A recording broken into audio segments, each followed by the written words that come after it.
मैं हरियाणा राज्य का प्रभारी हूँ। जो मीडिया कर्मी है ना भाई, बहुजन में भी भाई खड़े हुए हैं ना मेरे, जितने भी खड़े हुए हैं, अगर ये संजली बहन के साथ है तो कृपया हाथ जोड़ के मेरा रिक्वेस्ट है बैठ जाए वरना बाहर जाए। अगर संजली बहन के साथ, हाँ जी सामने भाई साहब, ये जितने भी भाई खड़े हुए हैं और ये जो जितनी भी बाइटें चल रही है ना बहुजन समाज की, सारी बंद कर दी जाए थोड़ी देर के लिए। यहाँ दुख इतना ज्यादा है कि प्रकट अपने आप हो रहे हैं। ज्यादा ना कुछ कहते हुए मैं ये समझाना चाहता हूं बीजेपी सरकार को, योगी जी आपने जो आपके क्षेत्र में, जो आपके इलाके में जो ये कांड, ये घटना घटित हुई है, ये बड़ी शर्मनाक है। अगर इस घटना पे भी न्याय नहीं मिला तो आपकी सरकार में, आपकी सत्ता में होने का कोई फायदा नहीं है। आप छोड़ दो सरकार, बैठ जाओ अपने मंदिरों में जाके, बजाओ घंटा, कोई फायदा नहीं है। इस तरीके से अगर हिंदुस्तान में बेटियों को जला, एक तरफ तो नारा देते हो बेटी बढ़ाओ बेटी बचाओ, एक तरफ बेटियों को मरवा रहे हो। हिंदुस्तान उन लोगों के लिए है ना, मैं उनको ही बता रहा हूँ, मैं आप लोगों को नहीं बता रहा, आप सबको पता है कि ये भारत है। मैं क्या कह रहा हूँ आप लोगों को, सॉरी अगर मेरी बात से किसी को तकलीफ पहुंची है तो उसके लिए मैं माफी चाहता हूँ। भाई ये जो संजली बहन के साथ हुआ है, ये घटना आज दिल्ली में बैठे हुए हो आप लोग, एट्रोसिटी, मिशन अगेंस्ट एट्रोसिटी के अध्यक्ष साहब बैठे हुए हैं, राष्ट्रीय अध्यक्ष बैठे हुए हैं प्रवीण गौतम जी, मैं उनके साथ हूं। और हमारी जितनी भी साथी एट्रोसिटी के हैं, जितने भी कार्यकर्ता हैं, वो सब संजली बहन के साथ हैं। और मतलब दिल जो भी कुछ संजली बहन के लिए बनेगा हम करेंगे हर तरीके से। अगर हथियार भी उठाना पड़े तो उठाएंगे। एक बार भारत बंद हुआ था 2 अप्रैल को, अगर न्याय नहीं मिला तो भारत बंद दोबारा होगा और ऐसा होगा कि इतिहास रच जाएगा भारत बंद का। जय भीम। करूंगा, अगर अपने आप को बाबा साहब के अनुयायी कहते हो तो बाबा साहब जो भी काम करते थे तो डिसिप्लिन के दायरे में रह करके करते थे। जो भी साथी पीछे खड़े हुए हैं वो कृपया करके आगे आकर के बैठ जाएं, और बाबा साहब के अपने आप को सच्चा अनुयायी कहते हो तो आगे आकर बैठ जाएं। बाकी ऊपर से तो आप अपने आप को कुछ भी कह लो साथियों। मैं अपने सभी मीडिया के साथियों से भी कहना चाहूंगा कि ज्यादा से ज्यादा 1 घंटे की बात है, 1 घंटे अपनी जो भी बाइट वगैरह आपकी चल रही है उनको भी बंद कर दें, और सभी साथियों से निवेदन करें कि आगे आकर के बैठ जाएं और अपनी एकता का परिचय दें। सभी साथियों को मेरा क्रांतिकारी जय भीम।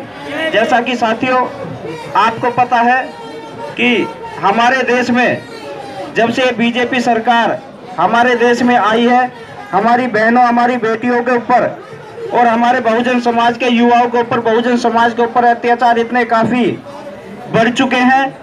और इन अत्याचारों को देखते हुए भी हमारा समाज जो आज इतने बड़े केस में जो हमारी बहन संजली के परिवार वाले जो आज न्याय की गुहार लगाने के लिए जंतर मंतर पर धरना प्रदर्शन करने के लिए जो आए हैं, तो आप लोगों की ताकत ही एक ऐसी ताकत है साथियों, क्योंकि अभी हमारे पास कोई राजनीतिक ताकत हमारे पास नहीं है, सिर्फ आप लोगों के बहुजन समाज की एकता की एक ऐसी ताकत है जो हम अपनी बहन संजली को न्याय दिला सकते हैं साथियों।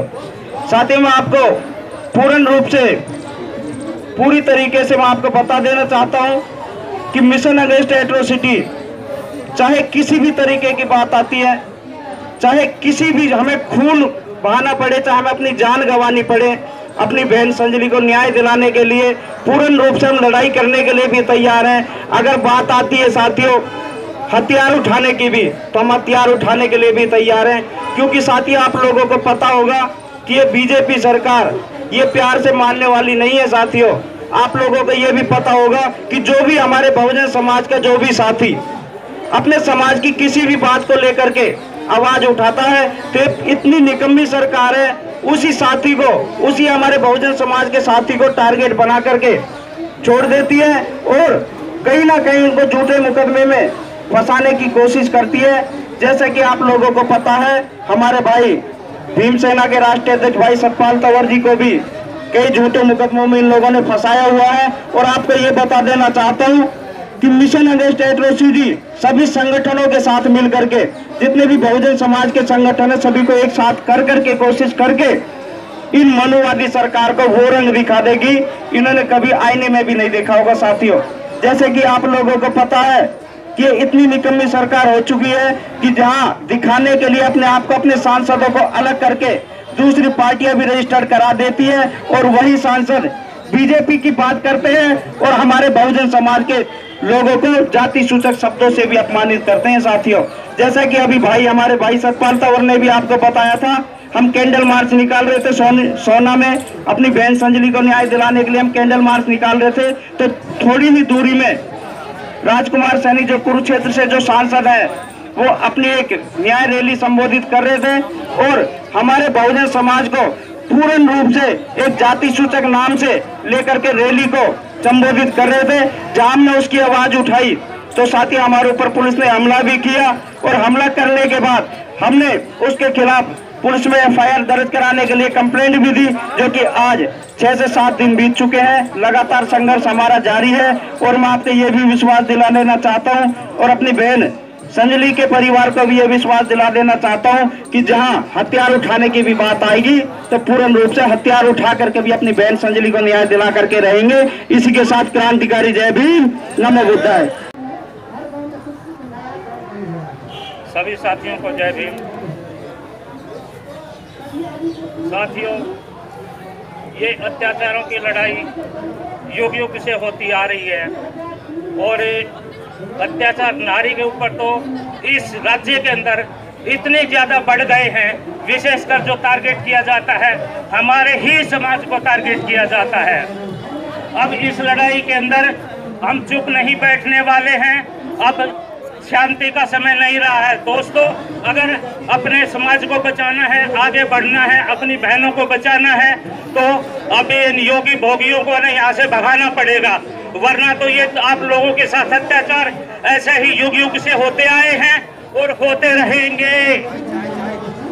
आपने अब जागना पड़ेगा, बगैर जागे काम नहीं चलेगा।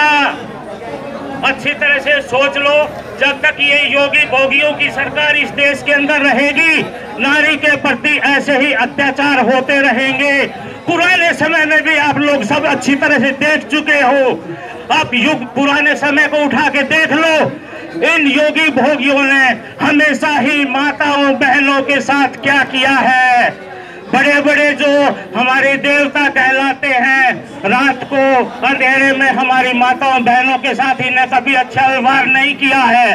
और आज ये योगी भोगी आज फिर से सत्ता को उठाए बैठे हैं। हमने इनको अपना नेता बना लिया है, तो इनसे आप न्याय की गुहार कैसे कर रहे हो? इनको पहले भगाओ, फिर उसके बाद न्याय की बात होगी। उससे पहले आप लोगों को कोई भी न्याय मिलने वाला नहीं है। आप इस चीज को मन में बैठा लो। जब तक योगी नहीं जाएगा, ये भोगी नहीं जाएंगे, तब तक देश के अंदर शांति सुरक्षा कभी नहीं आएगी। मैं सभी साथियों से निवेदन करूंगा, एकजुट हो जाओ और इन योगी भोगियों को हमारे देश से भगाओ। बोलिए जय भीम। धन्यवाद साथियों। जय भीम साथियों, मैं Shivam Chaudhary, district president doctor Ambedkar student front of India from Jhansi. सबसे पहले बाबा साहब के चरणों में नमन करते हुए अपनी बात को रखूंगा। आज हम यहाँ बहन संजली को न्याय दिलाने के लिए आए हैं, अपना हक अधिकार मांगने के लिए आए हैं। बहन संजली को श्रद्धांजलि अर्पित करते हुए अपनी बात को रखूंगा कि हम आज जो न्याय मांग रहे हैं वो किस सरकार से मांग रहे हैं। आज हम जब न्याय मांगने के लिए आए हैं तो हमें ये बात ध्यान में आनी चाहिए, ये वही दिल्ली है जहां हमारे संविधान को जलाया गया और ये सरकार मौन रही। ये सरकार हमेशा से दलित, शोषित, पीड़ित, वंचित, महिलाओं विरोधी की रही है और इस सरकार के शासन में हमारी बहन बेटियों को जिंदा जला दिया जाता है और सत्ताधीश जो सत्ता के ऊपर बैठे हुए हैं वो दो शब्द बोलने के लिए भी नहीं आ पाते हैं। हमारे संविधान को जला दिया जाता है और ये सरकार दो शब्द भी नहीं बोल पाती है।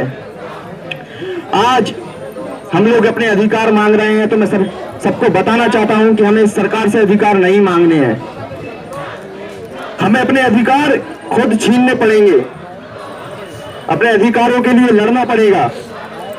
एक कहानी बताना चाहता हूं साथियों कि एक स्कूल में एक शिक्षक पढ़ा रहे थे, अपने बच्चों को एक क्लास पढ़ा रहे थे, तो उन्होंने एक प्रैक्टिकल किया।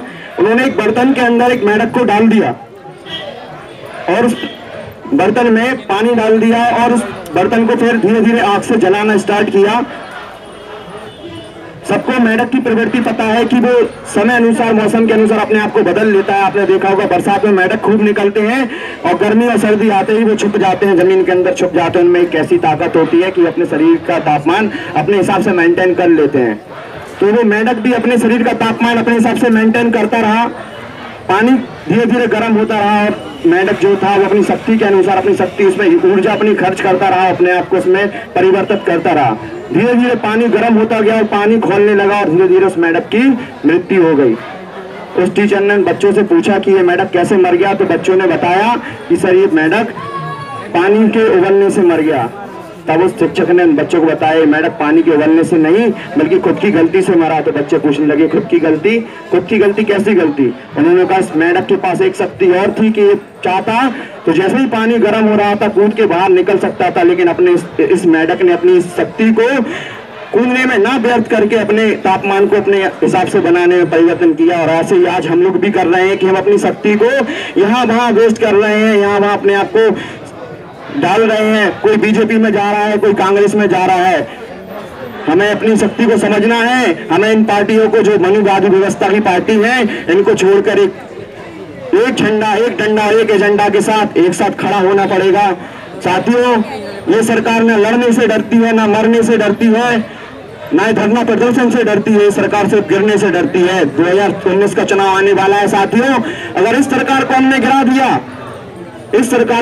दिया, तो शिवम चौधरी झांसी से दावे के साथ कहता है हर बेटी को न्याय मिलेगा, हर बेटी को सम्मान मिलेगा।